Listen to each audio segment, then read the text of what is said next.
Halo teman-teman, pada pembelajaran kali ini kita akan belajar proses pencernaan dalam tubuh manusia. Kalian masih ingat kan jalur pencernaan kita terdiri dari apa saja? Nah, hari ini kita akan membahas fungsinya satu persatu. Nah, organ pencernaan yang pertama sebagai tempat masuknya makanan yaitu mulut. Di dalam mulut terjadi pencernaan secara mekanis dan kimiawi yang dilakukan oleh gigi dan lidah. Gigi berfungsi untuk menghancurkan makanan menjadi bentuk yang lebih halus dan tidak berbahaya untuk tubuh. Gigi dibagi menjadi 3 jenis. Yang pertama ada gigi seri yang berbentuk pipih, kecil, dan tajam.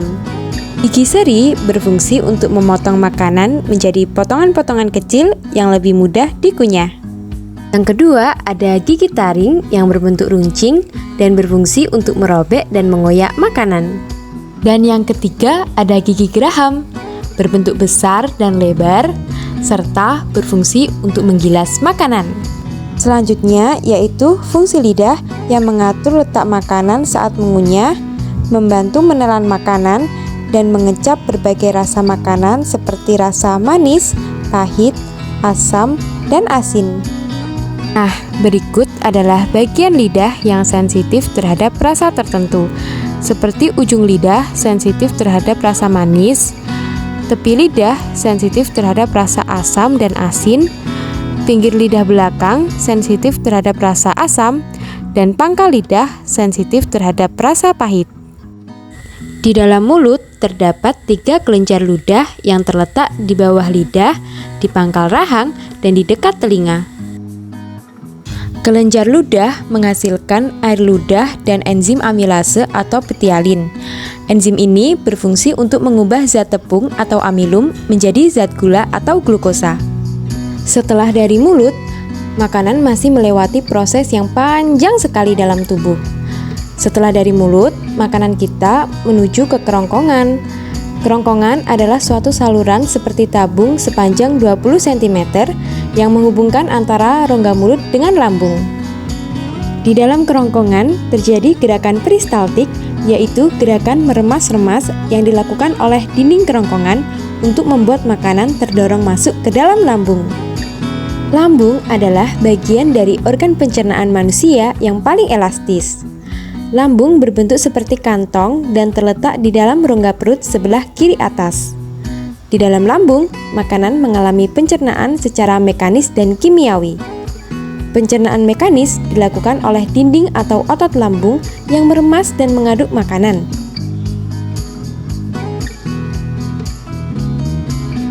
Pencernaan kimiawi dilakukan oleh getah lambung yang dihasilkan oleh kelenjar getah lambung. Getah lambung mengandung enzim pepsin, enzim renin, dan asam klorida. Enzim pepsin berfungsi untuk memecah protein menjadi pepton. Enzim renin berfungsi untuk mengendapkan protein susu menjadi kasein. Asam klorida atau HCl berfungsi untuk mengasamkan makanan dan membunuh kuman yang masuk bersama makanan. Selanjutnya, makanan dicerna di usus halus.